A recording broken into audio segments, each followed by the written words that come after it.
भगवान आदि शंकराचार्य ने कहा दुर्लभम त्रयमेवैतद देवानुग्रह हेतुकम मनुष्यत्व। मनुष्यता जागे, समाज के सामान्य नियम, पड़ोसी के प्रति दया का भाव, मनुष्यता, शुचिता और स्वच्छता, अंतर की शुचिता और समाज में फैली हुई गंदगी को मिटाने का प्रयत्न, ये स्वच्छता। हम लोग अपने देश में शुचिता की चर्चा बहुत करते रहे, लेकिन अपने देश में स्वच्छता की चिंता बहुत कम हुई। स्वच्छता की चिंता जितना पश्चिमी जगत में आपको मिलेगी, कहीं नहीं मिलेगी। हमने तो बंबई में देखा, एक दिन शुरू में मैं पहली बार, बहुत परिचय नहीं था, तो एक चाल में मुझे ठहरने के लिए एक छोटे से घर में अवसर मिला। चाल वो कही जाती जिसमें 20-25 मकान एक साथ होते हैं और लोग अपने शौचालय से निवृत्त होने के लिए किसी कॉमन स्थान पर जाते हैं। तो भोर में मैं उठा तो मैंने देखा कि जिस घर में मैं ठहरा था उसकी वृद्ध माता बड़ी जल्दी झाड़ू लगा रही थी। मैंने कहा, माता जी आपका नियम बड़ा अच्छा है, इतनी जल्दी स्वच्छता करती हैं। बोलते जब तक लोग न जग जाएं तब तक अपने घर का कूड़ा इकट्ठा कर, और उसके बीच में स्वच्छता छूट गई, जिसके कारण गंदगी के ढेर महानगरों में और ग्रामों में आज भी दिखाई पड़ते हैं। अध्यात्म ऐसा एकांगी जीवन व्यतीत नहीं कराता।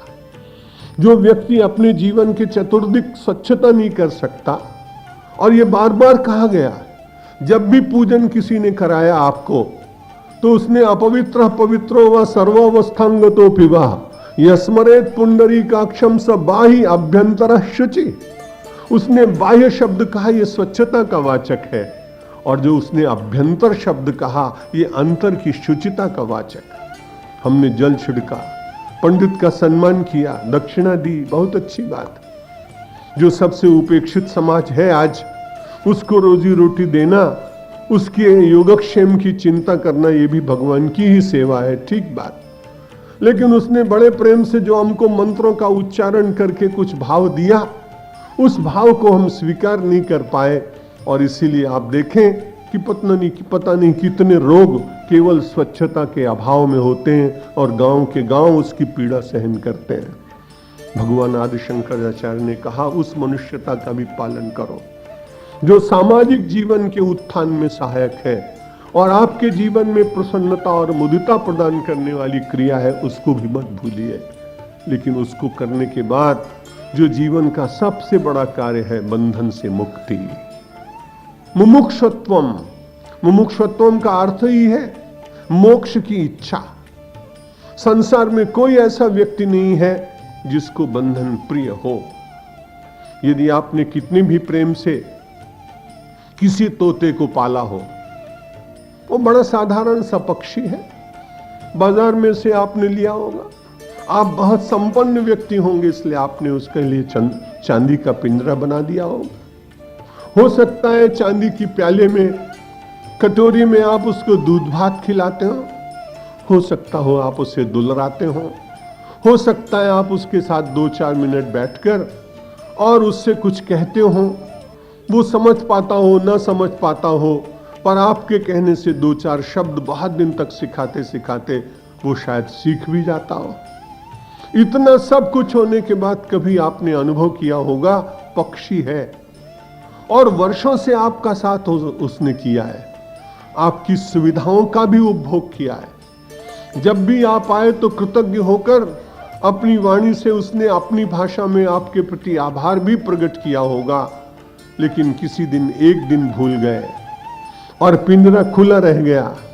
उसने चारों ओर देखा कि कोई देख नहीं रहा है।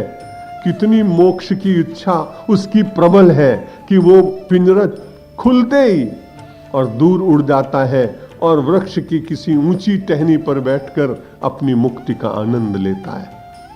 एक पक्षी के मन में मुमुक्षुता है, लौकिक, उसको भी बंधन प्रिय नहीं। हमारे शास्त्रकारों ने उसे गहराई से देखने का प्रयत्न किया और उन्होंने देखा कि व्यक्ति जहां जहां बंधन से पीड़ित है वहां उसे कभी न कभी कष्ट होता है। को कभी कभी ऐसे क्षण आ जाते हैं कि हमें और आपको स्मरण नहीं रहता है और हम अत्यंत क्रोधाभिभूत हो जाते हैं और उस उग्रता के कारण किसी को आप शब्द भी कह देते हैं। अपने परिवार के लोगों का अपमान भी कर देते हैं। लेकिन कुछ क्षणों के बाद जब आपका मन शांत होता है, उस समय आपको दिखाई पड़ता है कि क्रोध निश्चित रूप से मेरे बंधन का कारण, अकारण ही मेरी उग्रता कई लोगों को दुखी बना देती है। और हर क्रोध करने वाला व्यक्ति शांति के क्षणों में जब अंतर अवलोकन करता है तो उसे बहुत ही पश्चाताप होता है। यदि मुमुक्षुता मन में जागती है तो इस बंधन का ज्ञान कराती है कि मैं कहां बंधा हूं, मैं लोभ में बंधा हूं कि मैं ईर्ष्या में बंधा हूं, या मैं असूया में बंधा हूं, या अपनी प्राप्त संपत्ति के मद और अहंकार में पदों में बंधा हूं। ये कोई दूसरा व्यक्ति बता भी नहीं सकता है और किसी को बताना भी नहीं चाहिए।